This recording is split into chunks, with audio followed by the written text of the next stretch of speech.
जय हिंद। मैंने अभी तक आप लोगों को बिलियन के बारे में, बिलियन के प्रकार को, बिलियता को खूब अच्छी तरीके से समझा। ये आपको जीरो से हीरो बनाने वाली अगर नीति अपनानी है, अगर अभी तक केमिस्ट्री के कातक को भी नहीं जान रहे हो, अगर आप बिलियन के बिल्कुल वाह को भी नहीं जान रहे हो, तो हमारे इस वीडियो को शुरू से अंत तक पूरा देखना। पूरा वादा है कि एक भी परसेंट आपको कमी नहीं नजर आएगी। पूरा देखना और बन के जाना। मेरा वादा रहा, दमदार बनाएगा, शानदार बनाएगा, चमकदार बनाएगा आपको, है ना। अब आइए देखते हैं विलेयता के बाद अगली हमारी हेडिंग जो है, गैसों की द्रव में विलेयता। ये गैसों की द्रव में विलेयता क्या होती है? Solubility of gases in liquid. देखिए, पहली बात तो हम जीरो लेवल से ही समझा दें।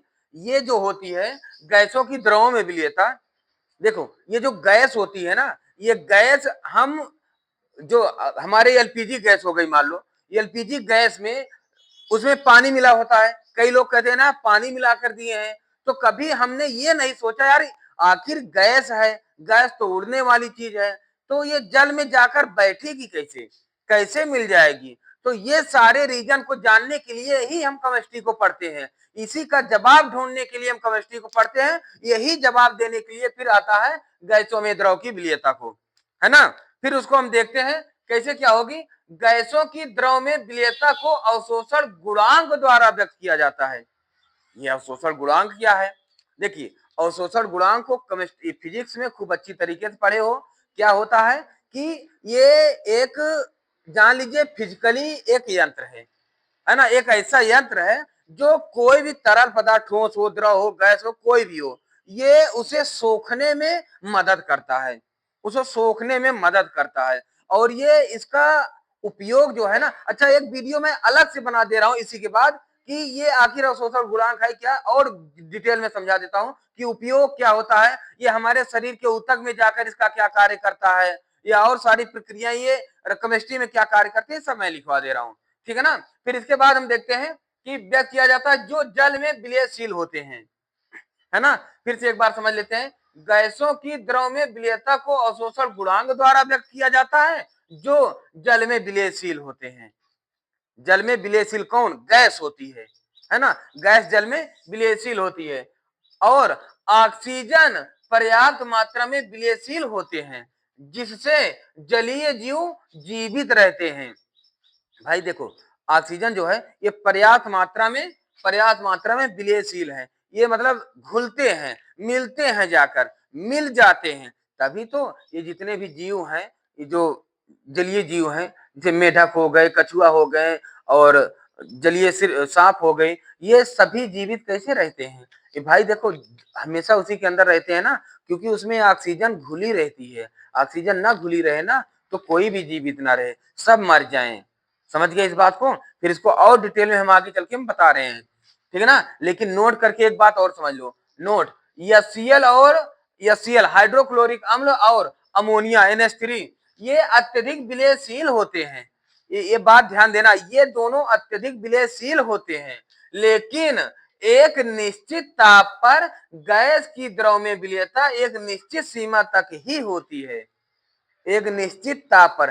कैसे निश्चित ताप पर? मान लेते हैं कि अगर हमारा 50 डिग्री सेल्सियस में कोई चीज बन रही है, मान लो कि उसको थोड़ा गर्म किया जाए 50 डिग्री सेल्सियस तक, तो ये 50 डिग्री सेल्सियस तक ही बनेगी। थोड़ा ज्यादा हो जाएगा और ज्यादा हो जाएगा, कम हो जाएगा तो उससे नहीं बनेगी। इसलिए इसका निश्चित तापमान होता है, ठीक है ना। और द्रव द्वारा गैस का अवशोषण करने पर गैस विलयन में प्राप्त होता है। द्रव द्वारा गैस का अवशोषण करने पर, द्रव द्वारा गैस का अवशोषण, अवशोषण मतलब सोखना, जो सोख लेती है ना। द्रव द्वारा गैस का अवशोषण करने पर गैस विलयन प्राप्त होता है। अवशोषण करने के बाद गैस जो है ये विलयन में बदलता है, ठीक है ना। एक बार जीरो से थोड़ा थोड़ा किताबी भाषा से लिख लेते हैं और जीरो लेवल से इसको तोड़ूंगा कहोगे तो, है ना। अवशोषण गुणांक ये है क्या? देखिए दो तीन जगह अवशोषण मिल गई है, तो पहले हम इसमें देखो, गैसों की द्रव में विलयता, विलयता मतलब क्या होती है? जो जाकर घुल जाती है, जो किसी भी चीज में घुल जाती है, घुलने के बाद जो चीज हमारी मिलने के बाद जो बनाती है उसे विलेयता कहते हैं। को अवशोषण गुणांक को बता ही दिया। वैसे तो यह एक यंत्र है जो सोखने में मदद करती है, सीधी तरह जान लो बस यही, कोई एक ऐसी यंत्र है जो सोखने में मदद करती है, ठीक है ना। फिर इसके बाद द्वारा व्यक्त किया जाता है। व्यक्त करना मतलब कोई चीज व्यक्त करना होता है, जो जल में विलयशील होते हैं।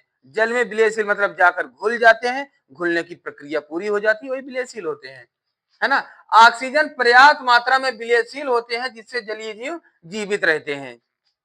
या Cl और NH3 अत्यधिक विलयशील होते हैं, लेकिन एक निश्चित ताप पर गैस की द्रव में विलयता एक निश्चित सीमा तक ही होती है। क्लियर है इतनी बात।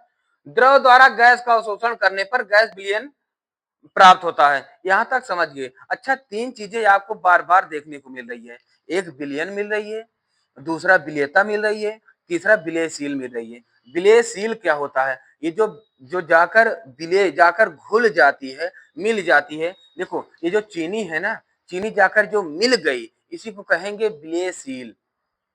समझे बात? देखो विलयशील यहाँ भी आया है, विलयशील, विलयशील, विलयता, है ना, ये बार बार आ रही है, तो इसी को कहते हैं ये विलयशील होती है। मतलब कोई चीनी है, ये जाकर द्रव में घुल जाए, चीनी को कहेंगे विलय, और चीनी या नमक जो भी होगा इसको कहेंगे विलय, और द्रव में जाएगी तो उसे कहते हैं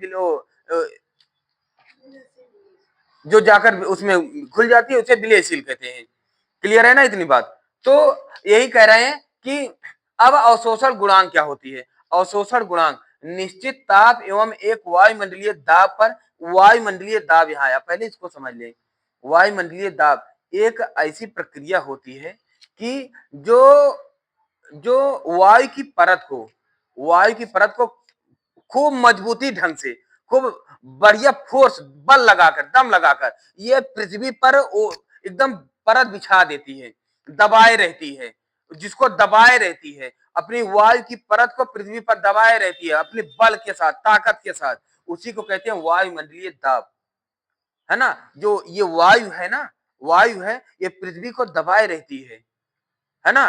कई बार यही प्रक्रिया फिर और आगे समझते हैं। अगर एक बात और जान लो, जितनी जितनी हम ऊंचाई पर जाएंगे उतना वहां पर वायुमंडलीय दाब कम पाया जाएगा, है ना। यही होता है जब कभी हम अधिक ऊंचाई पर जाते हैं तो वहां पर खाना बहुत देर से पकता है, क्योंकि वहां पर वायुमंडलीय दाब बिल्कुल पाई ही नहीं जाती, है ना। इसको समझ जाना, इसको बता दे रहा हूं। फिर इसके बाद अभी जीरो लेवल से इसको वायुमंडलीय दाब और अवशोषण गुणांक और विलयशील, इन तीनों को लिखूंगा कि इसका कहाँ क्या मतलब है, इसको याद रख लेना, ठीक है ना।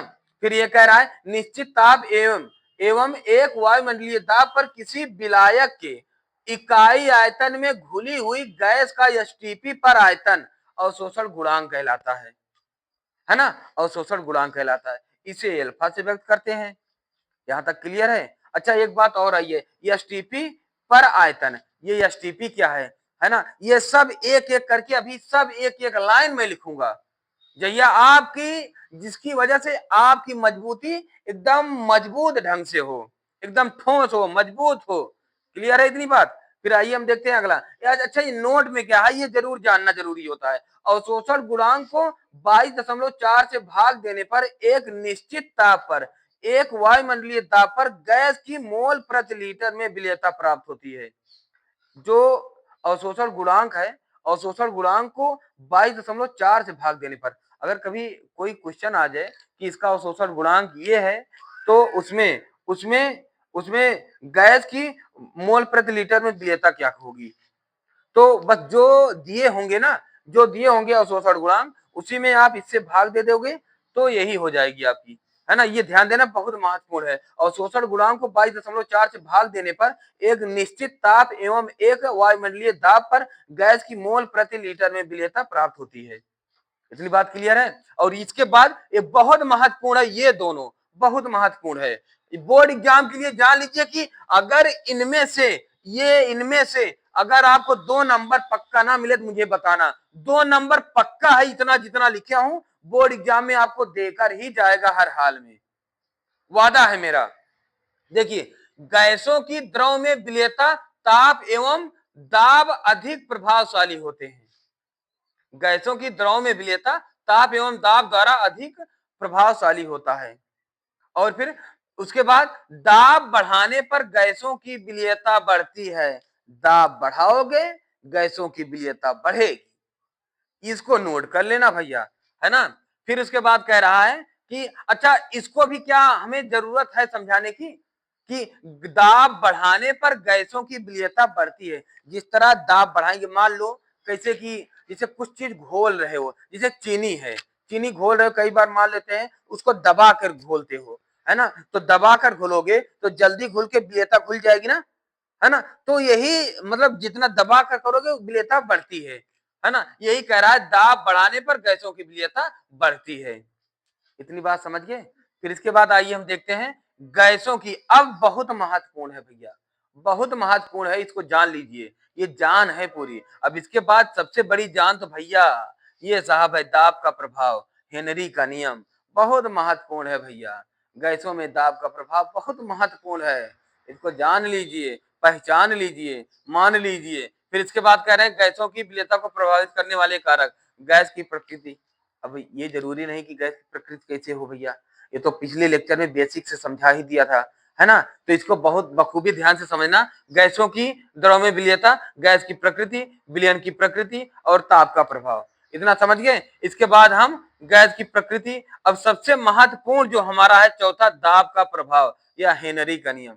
इसको एक एक करके मैं सब बता दे रहा हूं। इससे पहले पहले मैं बताऊंगा आपको, पहले इससे पहले कि अवशोषण गुणांक को अभी और जीरो लेवल से समझाऊंगा। फिर विलेयता क्या है इसको बताऊंगा, और इसमें कोई ऐसी चीज नहीं जो आप ना समझ रहे हो। जलीय जीव तो समझ ही रहे हो कि अत्यधिक विलयशील होते हैं, विलयशील तो बताऊंगा ही, है ना। फिर और इसमें कोई लाइन देख लो जो ना समझ में आ रही हो, वो मान लिए। क्लियर है इतनी बात, तो इसका जल्दी से स्क्रीनशॉट ले लो। फिर इसके बाद हम अगली बात बताएं, अगली पायदान बताएं, है ना। फिर अगली, जल्दी से स्क्रीनशॉट ले लो।